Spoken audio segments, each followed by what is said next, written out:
Hi everyone, and welcome to this episode of Thinking It Through with Dr. Naidoo, child psychiatrist. Today, we are talking to a pioneer in adolescent addiction medicine, Dr. Deepa Camenga.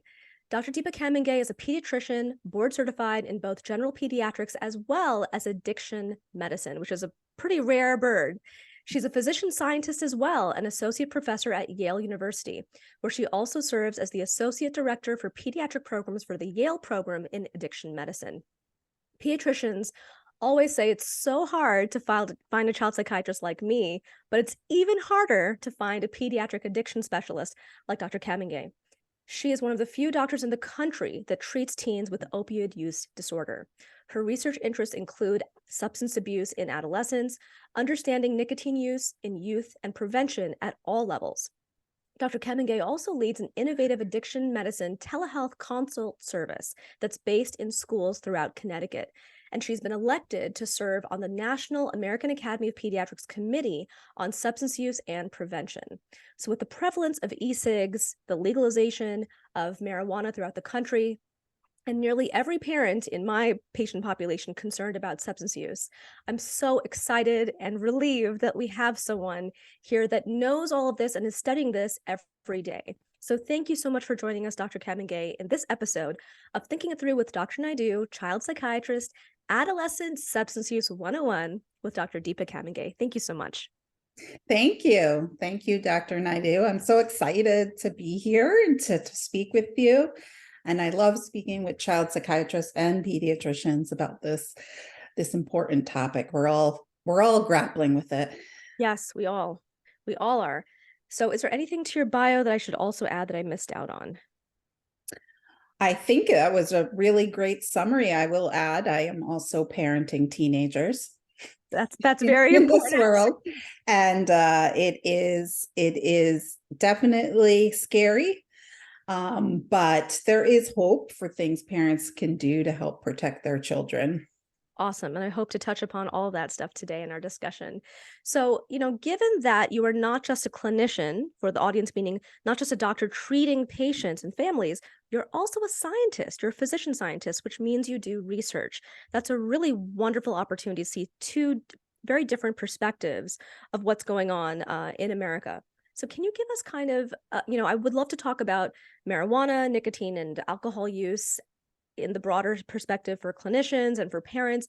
But first, can you give us a lay of the land? Where are things right now in terms of substance use and today's youth? There have been a lot of changes in the last 30 years. We are, as a society, becoming more aware about the risks of early substance use, especially its impacts on the growing brain. But when we look epidemiologically, actually, rates have been going down year over year since the 1970s. Rates of use of alcohol and tobacco specifically. Cannabis use has stayed pretty steady, and it's actually one that is increasing, which is of concern. Mm-hmm. But these decreases over the past 30 years are really due to large-scale societal and community shifts around educating youth early about the risks of tobacco and alcohol, and putting in limiting advertising, taxing certain substances, making it decreasing access and ability to buy these things on the legal market. All these things contributed to decreasing rates. But unfortunately, now we're seeing that the drug supply in this country is more potent than it has ever been. So when we're looking over time, even though perhaps fewer kids in total might be trying substances, the ones that are being exposed to very potent levels of drug. So what does that mean? So that means like vapes have high concentrations of nicotine, and the way they are designed makes it very easy for a teen to use it over and over again and expose themselves to a lot of nicotine. It's Mhm. very discreet, and as you know, I'm sure it's the same as where you live. It's very unfortunately prevalent for teens even to be using it in school because Mhm. it is discreet, but they're Yep. very high levels of nicotine. The THC that is circulating, either legal or unregulated, over the concentrations of THC are higher than they've ever been. Mm. And many teens are just having their first experiences with substances with very high potency. Finally, to top this off, we unfortunately also are living in the fentanyl epidemic, Mhm. and the contamination of the drug supply. What I mean by that is that there is a lot of targeted social media marketing to teens around obtaining pills that they believe are pharmaceutical grade Mhm. substances, but in fact, they're not. They're counterfeit, and they're Mhm. contaminated with fentanyl. And so teens may be trying or using other substances even once or twice, and inadvertently being exposed to extremely high and lethal levels of fentanyl. Mm. So although, again, as I said, although the epidemiology does show rates decreasing, the types of substances that are available are more potent probably than they ever have been in the history of the world. And our teens are starting with substances that are stronger than really they ever were before. So Mm. in terms of impacts on teens, we have to see, we've never had a drug supply like this in human history that young people had access to. And when did you notice that starting to develop, that the potency of these substances have been higher? Has that been the last 10 years? The last 5? Well, in terms of cannabis, the Drug Enforcement Administration has been monitoring the potency of THC, which is the psychoactive component within cannabis, from their from seized drug supplies, and that's been increasing steadily over time, Mhm. pretty much since they started measuring it. But fentanyl, as you know, has entered the market more recently. Mhm. It is a synthetic opioid. And e-cigarettes, as you know, also has been Right. around for about a decade as well. So Yeah. really, in the cannabis has been steadily increasing, but we really saw a shift a decade ago because of the availability of e-cigarettes Mhm. or vapes, and the emergence of fentanyl. And I think that the comment about potency is really important because I think, especially with marijuana and nicotine, I think because a lot of parents are using these substances as well in their homes, I think that there's almost a little bit of um, counterintuitive um, dismissiveness of the issue because they have tried and used these substances before when they were youth, and see this as a part of natural experimentation of adolescence. So I'm curious Mhm. if you can kind of comment on um, what it means to kind of experiment naturally as an adolescent exploration versus really having a problem. Because I also see parents that are very alarmist and the child's barely used anything, has been around friends, and then they panic. And then parents who see teens that are using constantly and really just kind of trying not to make this a big deal because they don't want a repercussion socially or in school or with Yes. college, or so it's really a mixed bag for how parents react. And I think kids take their cues from their parents as well about what was dangerous or Mhm. not. So I think it's really important to underscore that the potency of these drugs have changed. So what we as parents may have been familiar with may not be what our children are exposed to. So the risk may be different. Um, Yeah. I think that, yeah, what you said, I agree with all of it. There's a lot to unpack there. Parent modeling of use in the home. I think with the legalization of cannabis in particular for adult recreational use, at least in my last 15 years of practice, I have noticed a change around the social norms of parents around cannabis in general. mhm. And the kids definitely notice. And from, at least from my practice, the message that has not gotten out is that because it's legal does not mean necessarily it's safe for teens. Right. And there is so people kind of know it's 21 and up to buy. But, parents themselves are receiving a lot of conflicting messages themselves on social media and the internet from the industry who are making health claims or other claims of that nature. And so it's confusing for parents.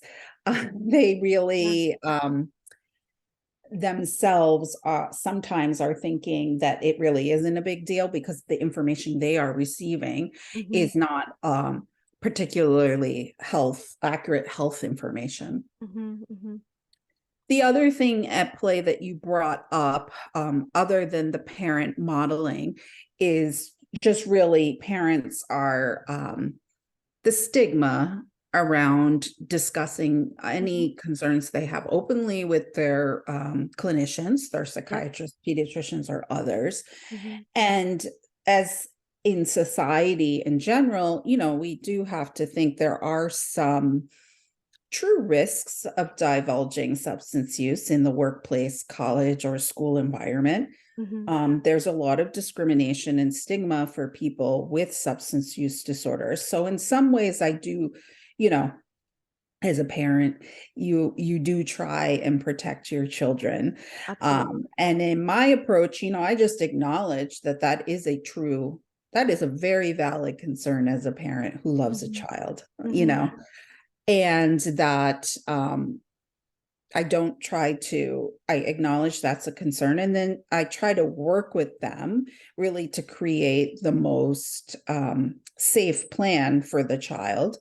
And that's where, these laws around confidentiality are very important. And it's really important for us as clinicians to really advocate for kids who are perhaps they may have a substance use disorder, but they're in treatment or they're in recovery. And yet they are discriminated against in these settings. And it's really our job to really try to promote the best thing for the child within these systems. And I share with parents that I do that, and I do that in my practice. But yeah, that's a major thing in our country. We're very aware substance use disorders exist. We know that the opioid epidemic is something many communities care about, yet we still, we have a high level of stigma still around these conditions.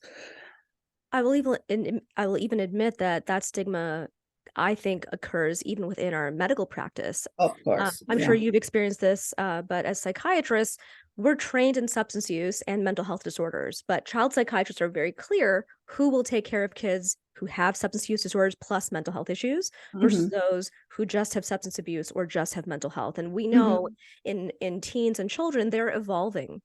So it's a mixed bag. It's really hard to separate the two. But even within funding for treatment, there is vast differences between substance abuse treatment coverage and mental health coverage and medical coverage, and where does substance abuse fall in the medical component or the substance use, which I wasn't planning to talk about, but I think as a parent, just having the discussion about what the reality is with working with your child, if they do have a comorbid substance use concern, mental health concern, medical concern, these are the things to consider. All these factors of the system that's kind of up against you and where to get the information that you really trust. I agree. But one thing I wanted to talk about was substance abuse uniquely within the teenage brain. Help us understand a little bit about how substances affect the teenage brain differently than adults. I'll often hear a 16-year-old who's using say, well, my 18-year-old brother is using and it's legal for him. Why isn't it legal for me? Or my 22-year-old, so I think there's a lot of still need to educate how differently drugs affect a young brain versus one that is a little bit older. If you could tell us a little bit more about that. Yeah, so I'll first answer with an explanation I would give to us as clinicians, because I think it's important we understand the science. And then I'll talk about some ways I approach it with patients or parents. So, one of the ways that helped me understand this was a paper which reviewed actually studies in animals, namely mice, and how they responded to having a little water dispenser that was filled with a substance. It could be any cocaine, nicotine, alcohol. And so they have these mice in cages. Some are adolescent, and the research mice, they very much know when that mice are adolescents. There's a very certain period in their development, and when they're adults. So if they place this new substance next to their water, so they know to drink water, and they try it, both the adult and the teen mouse will try it. Teen mouse will try it. But what multiple studies show is that the adult mouse is more, it's not as it's more aversive to them. Like they'll take it, but they may not go back for it. The teen mouse seems to repeatedly go back for it. And that also, if you allow these mice or require them to take high levels, like continuously, the teen mice will have less withdrawal, a little bit, like it's not as distressing to the little mouse as it is to the adult mouse. They also seem to experience more, in mouse behavior terms, enjoyment than the adult mouse. So there's something structurally different about their body's response to the drug. When they're in this very specific phase of development. And so that's what, leads us to think that the brain is uniquely vulnerable to the good parts of substance use when you're a teen, and less like it's a very positive experience as a teen, and their experience is different than that of when an adult takes a substance for the first time. Again, I'm talking about for the first time. So the later you start trying or using a substance, the less likely the positive and negative the factors, they change in proportion. It might become a little more negative and less positive as once somebody ages. And we are wired to really seek positive reinforcing experiences. Right. So in terms of teens, I just teens are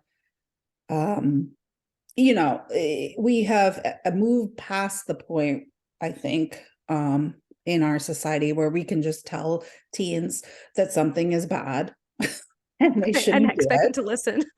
Yes, right. They won't listen. They have a lot of access to information from a very young age. Yeah. On the internet, different explanations of what they're trying to learn in the world. And so I just pose it very factually, in that the teen, when you're a teen, your brain responds differently to cannabis, nicotine, whatever it is, alcohol, than a person who is an adult. And we know this because of a lot of scientific studies and the way that the brain is still growing during this period. I do explain, like, you are more likely to develop an addiction, and that's just really because of the life stage that you are in. And you have to be extremely careful.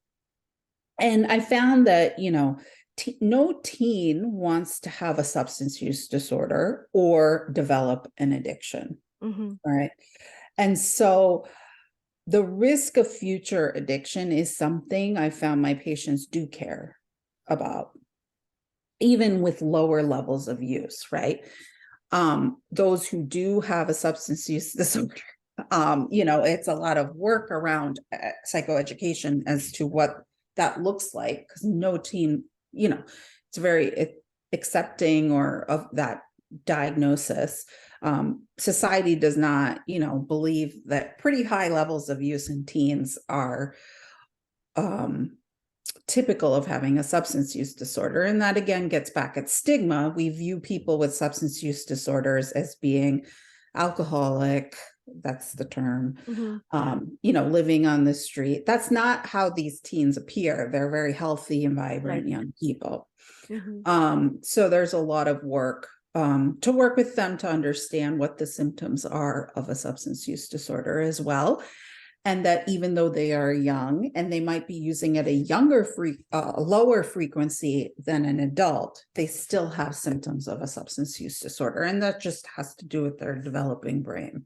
Well, I think it's really important to underscore what you said about early onset, early first time exposure to a substance can potentiate their positive experience. Exactly. And also can prime their brain to be more likely to be addicted as an adult. I think that's a really important take-home message. Yeah. And I will be honest, even when I've spoken to my teens, I don't think I honed in on that as much because I think teens are more interested in what's happening now. So it's very interesting to hear you and your experience in that teens being educated about how that early use can really increase their risk long-term. For addiction as being a deterrent. I think that's a great take-home message for parents to also remind kids of too. And I believe there are studies that correlate the age of onset if they're earlier than 13, like 12-year-olds, 8-year-olds, younger kids that are exposed, they are much more likely to be have chronic addiction later on in life. Yes, chronic addiction and more severe mental health diagnoses as well. And, less opportunity, I think, because of that for academic achievement, education, employment. There's many long-term effects that arise from this very early developmental exposure. Right. I want to also unpack a little bit of what you talked about regarding certain terms. I think oftentimes confusing for parents to understand substance use, addiction, dependence. I know the DSM has changed those terms also in their most recent version. And you also touched upon how the criteria for adult dependence, substance use disorders may be different than children. Can you tell us a little bit about that? Okay, so substance use disorder, actually the criteria per the DSM-5 are applied in the same way. What is different is the amount of substances perhaps a person might need to consume in order to meet these criteria. So people are like, well, I don't drink every day, all day, right? But they could be younger and really lower levels of exposure. They still might meet criteria. So a substance use disorder is defined by the 11 DSM-5 criteria. Any clinician can Google, it's available. Yeah, I won't make you repeat all those. Yes, it's available. I'm always like, it's okay, just read it. Right. Because it's a lot to remember at times, but very available as a resource on the internet. So you find the DSM-5 criteria. If you have 2 or 3 of those criteria a patient does, then that's defined as mild. Moderate is 4 to 5, and 6 or more is severe. And when I describe it to parents, I just say this is the medical criteria. This is the criteria developed by psychiatrists for brain health. And this is how they look at symptoms and try to determine how people, whether people need treatment for certain things.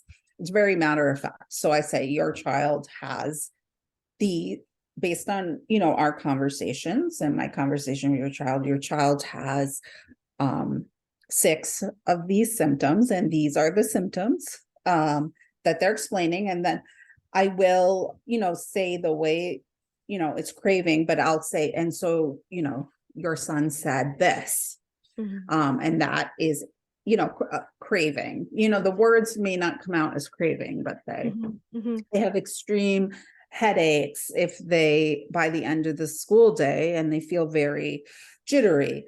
they're not saying I have withdrawal, but they do know their body feels different. So I explain that, and I say, per the DSM criteria, this is the definition.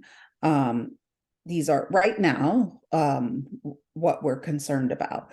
And parents appreciate the explanation. I think, explaining how you came to the diagnosis, very nitty gritty, helps.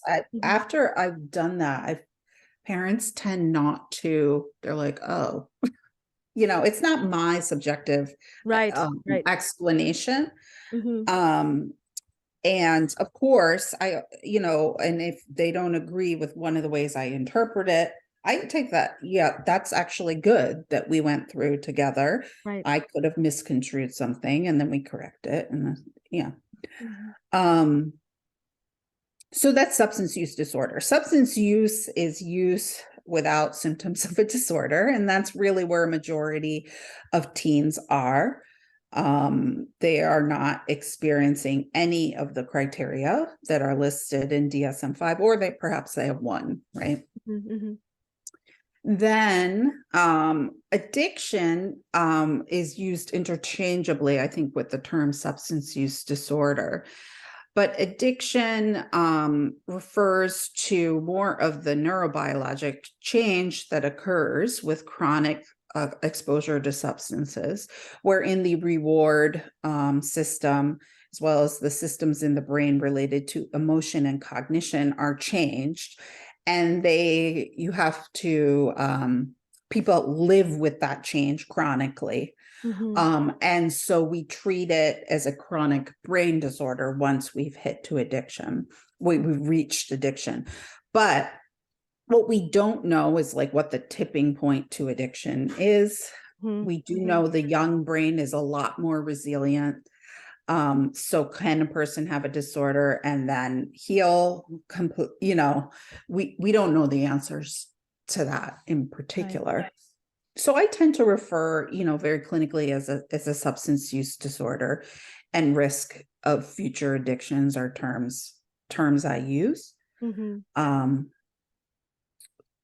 But the words are, these terms are a bit confusing in practice. Right. And I find, with language, we as clinicians, as physicians, sometimes confuse them. But I think parents also, the way that they use language, particularly with mental health and substance use, tends to suggest how strongly they believe this is a problem or not, So I will hear parents say they're addicted, and that suggests how worried they are versus that's they're true. just using, and really they could be heavily using. I want to touch upon also your thoughts about girls versus boys and teenagers, because I know that the recent youth risk behavior survey in terms of substance use showed for the first time that females have been using more of all substances that they studied, nicotine, alcohol, marijuana, opiates as well. So I'm curious if that's something that your research has also shown, or why maybe your thoughts about how come that shift has happened. I think that's a great point to highlight. It is of great interest in the scientific community starting to understand this pattern. This is true among adults as well. What is driving this change in disparity? I guess now the rates are the gender or sex difference is not present to the degree it used to be. And there are multiple factors that are probably at play. One is just the social norm changing around women drinking or smoking or using substances, that which is portrayed in the media or other places. The degree to which parents, again, are modeling this, it's the same modeling around boys or girls. And also it's quite easy to access with social media, certain things. So that's kind of an equalizer in access, the ability to access things. And then, there is conjecture. I don't know if it's it's a very complex issue. There's a lot of intersectionality that comes into play as well. But whether the mental health burden, which is disparately expressed in girls, is also at play here for the decrease in the difference in rates between boys and girls, and specifically, internalizing symptoms. Yeah. And I know in the population that I treat, because they all have a mental health challenge, so many turn to substance use to manage those mental health concerns. So I have suspected that because we've seen more women struggling, more female youth struggling with depression and anxiety over the past few years, that maybe they are self-regulating with these substances as well. Yes. I'm curious, in your population, if you see similarities. Do you find most youth explain substance use or trying things to manage anxiety, sadness, social phobia, things like that? Do you find that that's a precipitant more so to, using more seriously versus trying? Because there is some experimentation that typically can occur during this age. So I'm curious if you found certain trends that way. So it's usually, as a pediatrician during the well check visit, it's a store. We do screen for substance use and provide anticipatory guidance. And I do practice in a primary care setting as well, just doing primary care. Yeah. And I think you can quickly sometimes ascertain the difference in the stories. So a teen might say, yeah, I smoked a couple months ago with my cousin. It was gross. I'm not going to do it again. And they're just like, and then you look at all the other supports and strengths that are surrounding them. They're engaged in other activities. They have future orientation, supportive parents. That's, for that, yeah, they screen positive, but they're like, yeah, I know, I'm not going to do it again. Right. Anticipatory guidance that is what, trying looks like for some kids. Other kids, it's that they tried it and it helped, and they're very open. It helps me with sleep. It helped my anxiety. It helped me focus. It helps me forget.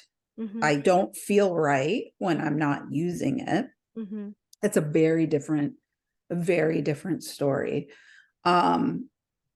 So I think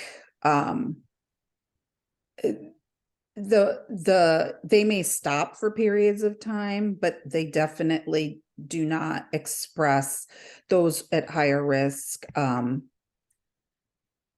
They more often express the positive aspects and how it is helping them when there is a co-occurring mental health symptom. And frankly, in my substance use practice, that's a majority of what I see. It's self-medication. Right. So, I'm glad that you have both perspectives. I mean, several perspectives, right? The research, the physician scientist, the subspecialty practice with substance use in teens, and then also general practicing. So you see the general population and how that affects them.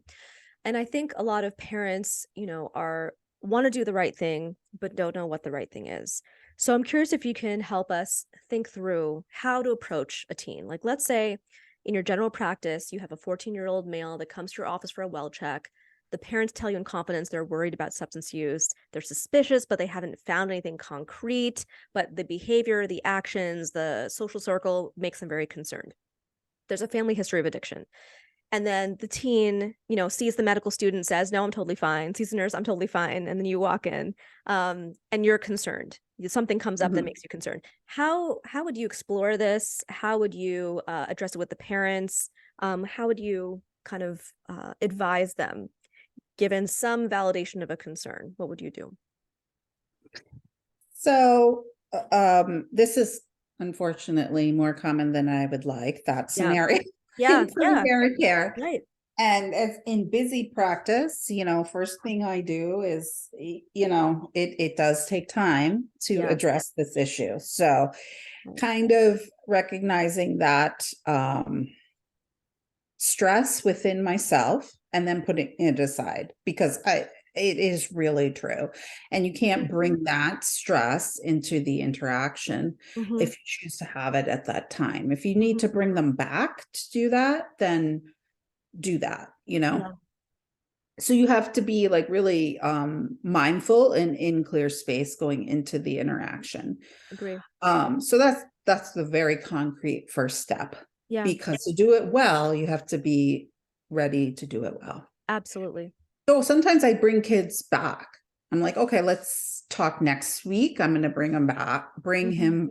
Let's come back I'll put it in the context to follow up on your knee and to talk Mhm. more about acne Right, and to right. also address that concern. I usually couch Yeah, it with other things as much as I can. yeah. Then, So that way they'll come back, right? Because they know they want to treat yes, their acne. They may not want to treat other yes, things, but the acne, yeah. whatever the thing is. And unfortunately now we don't unfortunately have a supply of COVID vaccine, so I can use that. Yeah. When you cover your COVID vaccine, we can do that. So, after I try to speak with the parent alone, I go in, I'll speak to the kid, and I start out by saying, these are the things your mom expressed to me. And, I'm here to really just support you and make sure you're safe and healthy. What do you think about what your mom said? Mhm. So having them react, and they may say, I've had them say, that's definitely not true. Mhm. And I've Mhm. had them just sort of been like, whatever. Right. And,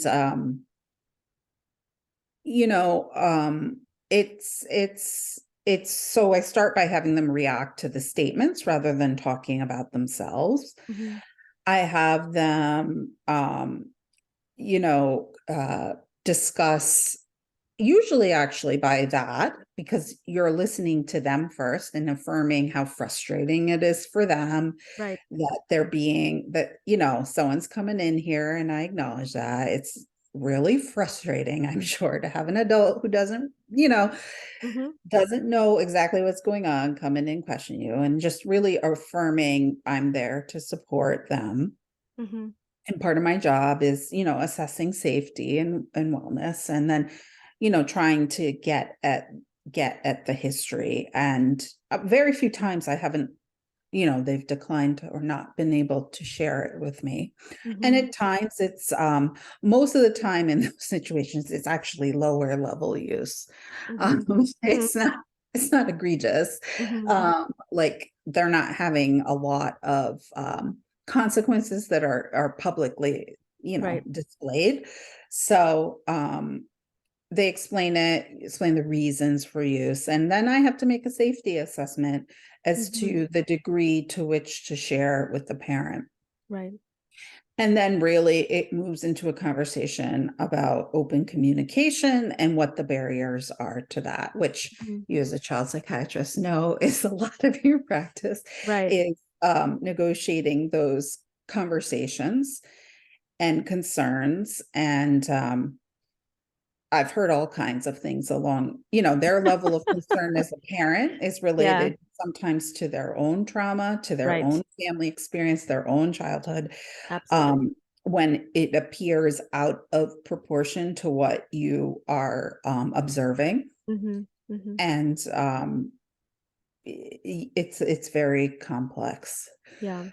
but And it I does take time. And so as a general pediatrician, it's hard. figuring out how to do that in a way that is best supportive to the kid, which might require that they come back or you do Right. it in a separate visit.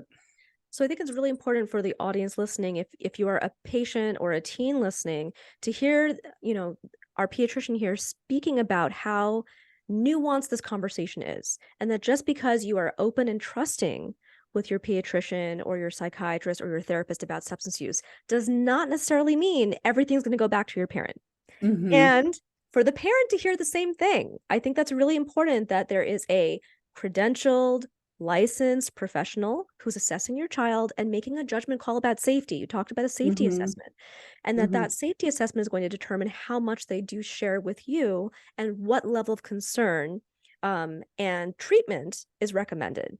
So it's Mm-hmm. really, it's the same kind of discussion we have for all sorts of mental health issues with teenagers. But I think that parents also need to be aware that it is a really thoughtful, um, conscientious discussion that does take up some time sometimes. It may be a 40-minute conversation, 20-minute conversation, which for pediatricians, they have to get 5 minutes with each patient, right? So 20 minutes is a really long time for a pediatrician. For a psychiatrist, it's a little different. But I think knowing that helps you be aware of how much thought goes in and how much care there goes into taking care of these kids. And knowing that if, a medical doctor assesses your child and their level of concern is not matching your level of concern, as a parent, you can always advocate again, right? You can say, I really want to come back and see you in a month and check in on that. That's fine. But maybe panicking to that degree may not be as warranted. The other thing I wanted to touch upon for parents, and I know in psychiatry, our parents are very concerned about this. This may not be the case for pediatric parents, but CPS being called.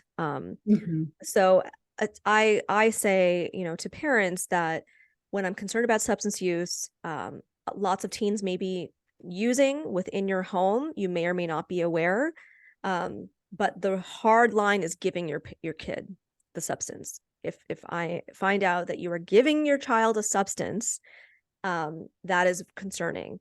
But I know teens do a lot of things in your home without you knowing. So I'm just curious how you've come across that and address that in your practice.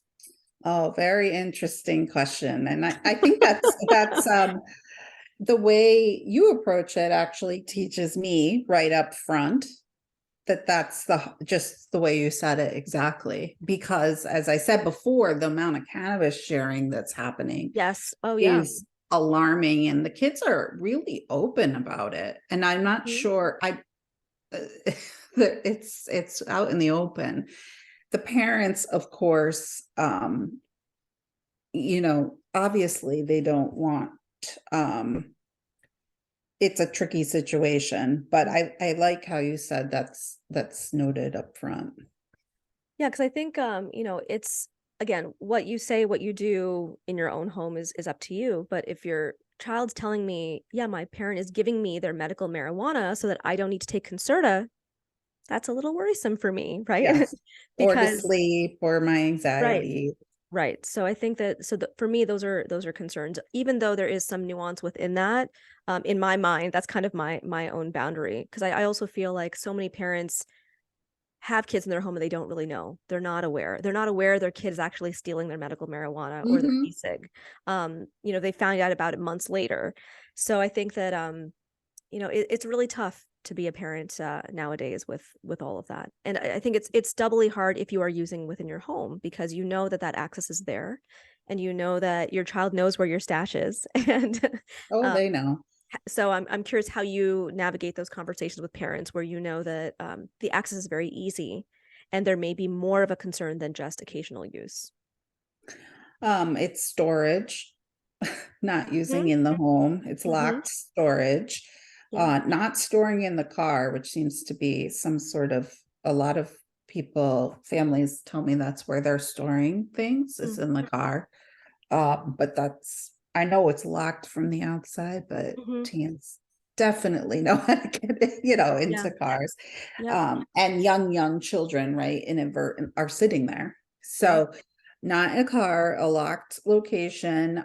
It's an issue of especially if a child is working towards recovery, not using around them, and working their best to reduce exposure to either family members or others who are actively using, because we know that's a trigger. And we also know kids don't really have control over they can't move out, they don't have a choice as to where they're living.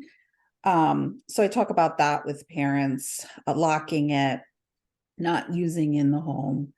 And those conversations, pediatricians have a great role in, because I think they can start very young. Once the child starts moving, when you're talking about locking things, and it continues.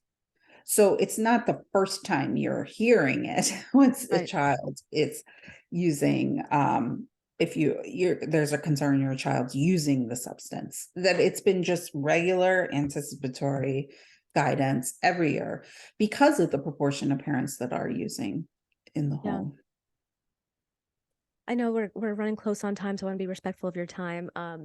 So I guess my final question before our wrap up is, this is a crisis, right? We have an issue, even though overall, as you said, substance use has gone down in many ways. Those who are using are much more in danger than those before. What are your top tips for parents who are worried? They're worried and they don't know who to turn to. They don't know how to stop. Their kid is denying an issue. What's the advice that you give them to be able to get the help they need? I acknowledge for parents, there are a lot of barriers to accessing treatment. Mm-hmm. There really are. And this is a time where you have to really try to find any resource you can to learn. And I've seen parents do this, parents who perhaps do not have many things available to them, Mm-hmm. but they will go to the school and determine, are there any put their kids in any kind of after school program to fill their time, anything, Yep. sport, anything, any community thing to be involved. They will build this circle of relatives, grandparents, aunts, uncles who are monitoring the child because they themselves are working, Right. out of the home, and they need to. They monitor social media. They cut because as I said, that's an access point for a lot of things. Mm-hmm. They remove access to phones and computers. This is all while they are waiting for treatment because it takes such a long time Mm-hmm. to be able to access any specialist for anything. Right. Yes. Of course, they can go to their pediatrician who also can reinforce these things. Very early education as a pediatrician. When kids are waiting, for treatment, it's, locking everything in the house, Mm-hmm. just like we do, suicide prevention planning. I Mm-hmm. do that as well, Yeah. plus the substance prevention planning, which Yeah. involves, waiting, monitoring social media, monitoring internet, perhaps taking it away, where are they getting their money source. Mm-hmm. These are all things in the home you can do to reduce immediate access if a child truly, is using high levels and a parent is trying to access treatment. But it's very difficult. The waits are very long. And there are very few places. And they're just even figuring out how to get in. It's hard. Yeah. If our audience has any questions for you, how would they contact you or reach out to you? I have a LinkedIn. You Great. can message me on LinkedIn. Great. And I'm happy to take anybody's questions. Cool. So I typically end with a couple like kind of rapid questions about who you are, if that's okay. Um, Okay. what are the top 3 things you wish you knew before you became an adolescent addiction pediatrician? Top 3 things I wish I knew. How much need there is, and Mm-hmm. how the need is tremendous. I wish I had a better understanding of really how we have so many structural barriers. Mm-hmm. It's not that it isn't important work. It isn't that people won't change. It's literally we have put in place in our healthcare system so many barriers Yeah. to make it very hard to practice well in this area. And I've just, I've accepted that and worked creatively to overcome as much as I could. Yeah. And then the reality is these are the most fulfilling clinical encounters that I have. I go through people who are experiencing very difficult things and I follow them and they get better. Mm-hmm. And it's absolutely amazing. It's an amazing privilege. The strength and resilience of people are amazing. And I just learned so much from families Yeah. I work with. What is the best advice you've ever been given? About what? My work? Anything. Anything? Yeah. The best advice. There's a lot of good advice, but one thing as professionals that helped me, someone told me you don't have to make a decision until you have to make a decision. Mm.